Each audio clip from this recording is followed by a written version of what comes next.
Bonjour à tous et bienvenue sur excelformation.fr, votre formateur Excel de référence. Dans ce tutoriel, nous allons voir comment créer rapidement et simplement un diagramme de Pareto, c'est-à-dire un graphique qui va permettre de mettre en évidence l'importance des différentes causes qui vont impacter un phénomène. Si cette vidéo vous plaît et qu'elle vous est utile, n'hésitez pas à la liker. Vous retrouverez très régulièrement des tutos tels que celui-ci sur la chaîne, alors pensez à vous abonner pour ne manquer aucune astuce et devenir rapidement un pro d'Excel.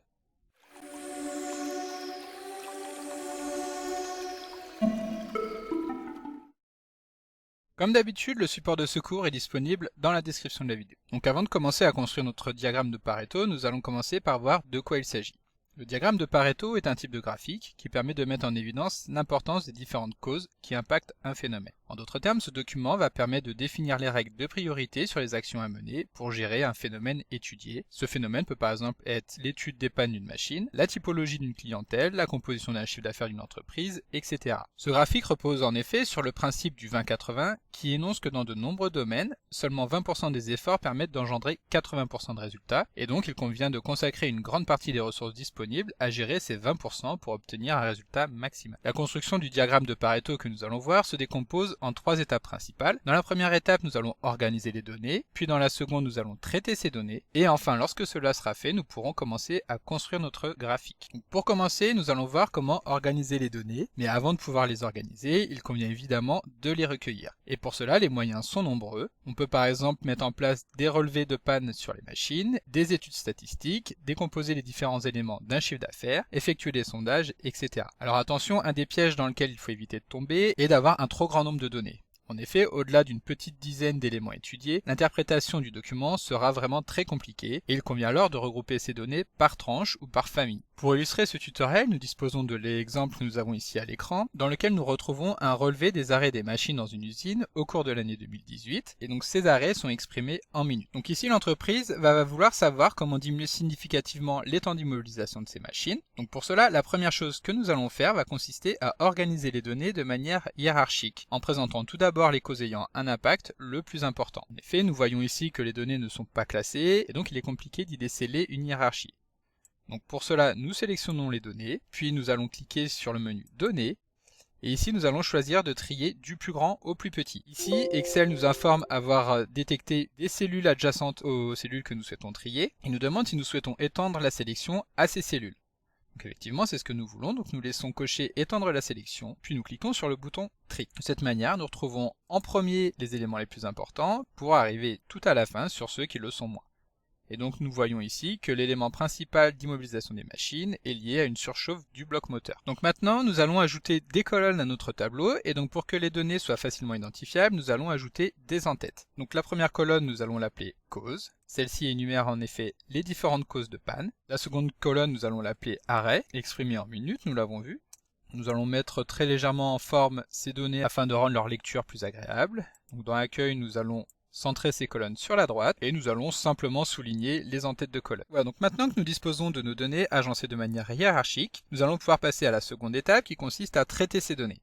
Donc pour cela, nous allons calculer les durées d'arrêt par machine, mais cumulées. Nous allons donc donner un titre à cette nouvelle colonne, que nous allons appeler cumul tout simplement, toujours exprimé en minutes. Pour récupérer une donnée cumulée, nous commençons par récupérer la première valeur de la base, puis sur la seconde ligne, nous allons simplement effectuer une somme du cumul de la ligne précédente, plus la durée d'immobilisation de la ligne en cours. Ensuite, nous validons, et effectivement, 2410 correspond aux 1427 de la surchauffe du bloc moteur, plus les 983 minutes d'arrêt liées à une panne électrique. Ensuite, nous allons étendre cette formule sur les cellules du bas, donc en faisant glisser simplement la poignée de recopie, afin de récupérer les durées d'immobilisation des machines, classées de manière hiérarchique, et surtout obtenir ces données de manière cumulée. Le dernier élément manquant pour construire notre diagramme est maintenant le pourcentage cumulé représenté par chacune des causes. Donc ici nous allons l'appeler à nouveau cumul, mais cette fois-ci exprimé en pourcentage. Nous soulignons cette en-tête, et donc pour rappel, pour obtenir un pourcentage, il convient de diviser un élément par le total de tous les éléments. Et donc pour obtenir le total de tous les éléments, il suffit de prendre le dernier élément de la colonne cumul, donc C9 divisé par C14, et ici nous allons vouloir figer cette dernière cellule, donc la cellule C14, afin que lorsque nous allons étendre notre formule vers le bas, celle-ci reste figée.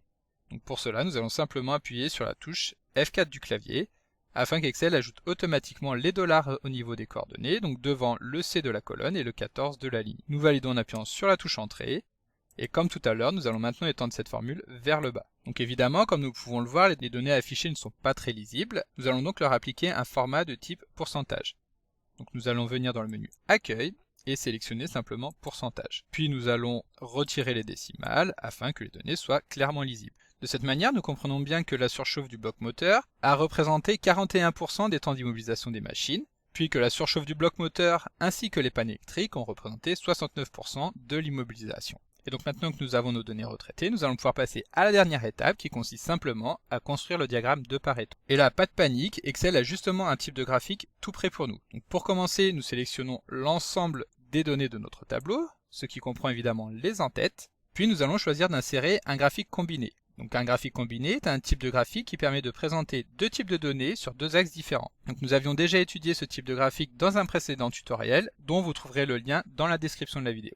Ensuite, pour pouvoir insérer rapidement ce type de graphique, il suffit de cliquer sur le menu Insertion du ruban, puis dans Graphique combiné, nous allons choisir le deuxième type. Il s'agit du type de graphique colonne groupée avec la ligne sur l'axe secondaire.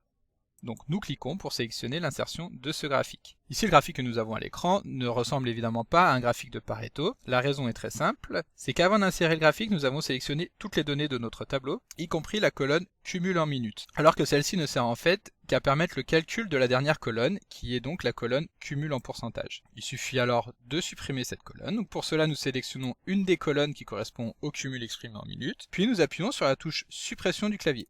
Et voilà, nous disposons à présent d'un graphique de Pareto. En revanche, pour le rendre plus lisible, il est encore nécessaire d'apporter un certain nombre d'améliorations. La première d'entre elles étant évidemment de donner un titre à ce graphique. Nous allons par exemple l'appeler Analyse des arrêts machines. Ensuite, pour rendre le graphique plus présentable, nous pouvons simplement lui appliquer un thème. Donc nous retrouvons ici un certain nombre de styles. Nous allons par exemple choisir celui-ci, ou celui-ci qui est encore mieux. À présent, pour rendre l'analyse des différentes barres plus lisible, nous allons réduire l'intervalle qui se trouve entre chacune d'elles. Donc pour cela, nous effectuons un clic droit sur l'une de ces barres, puis nous cliquons sur Mettre en forme une série de données. Excel affiche un menu sur la droite, dans lequel nous allons retrouver largeur de l'intervalle. Et donc ici, nous allons pouvoir appliquer une largeur très faible, voire quasi nulle. Et donc si nous regardons maintenant notre graphique, nous pouvons constater que celui-ci n'est pas très lisible, tant les libellés prennent de la place au niveau de l'axe des abscisses. Nous allons donc modifier la manière dont ceux-ci sont affichés, donc en cliquant dessus, puis en effectuant un clic droit, et en choisissant Mise en forme de l'axe. Nous allons dans l'option de texte, puis dans Zone de texte, nous allons choisir une orientation du texte horizontale. C'est le type d'orientation qui est sélectionné ici, mais apparemment il y a un bug. Donc nous choisissons n'importe quelle autre orientation, puis nous revenons sur horizontale. Si comme moi tous les éléments n'apparaissent pas au niveau de la légende, c'est qu'il n'y a pas la place, il suffit de diminuer le zoom pour qu'Excel affiche l'ensemble des éléments. Et donc voilà, notre diagramme de Pareto est bien construit, mais si nous voulons bien situer à quel endroit se trouvent les 80% des conséquences, nous pouvons simplement insérer une flèche.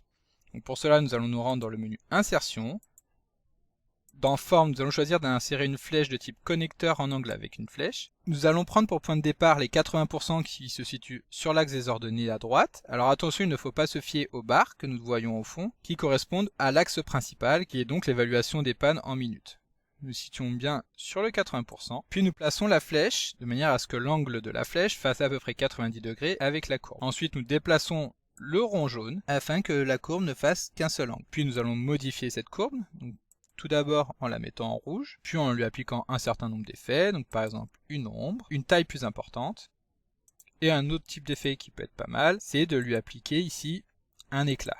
Donc, par exemple, un éclat faible pour une couleur rouge, sur lequel nous allons augmenter la transparence afin de rendre l'impact moins important. Et voilà, notre diagramme de Pareto est maintenant terminé, et nous pouvons déduire de cette analyse que l'essentiel de l'attention doit être porté tout d'abord sur la surchauffe du bloc moteur, puis sur la panne électrique, et enfin légèrement sur les mauvaises manipulations. Les autres types de pannes, donc tels que les bugs logiciels, la mauvaise alimentation en eau ou l'usure des pièces, sont très secondaires et il n'est pas nécessaire d'y attribuer de nombreuses ressources.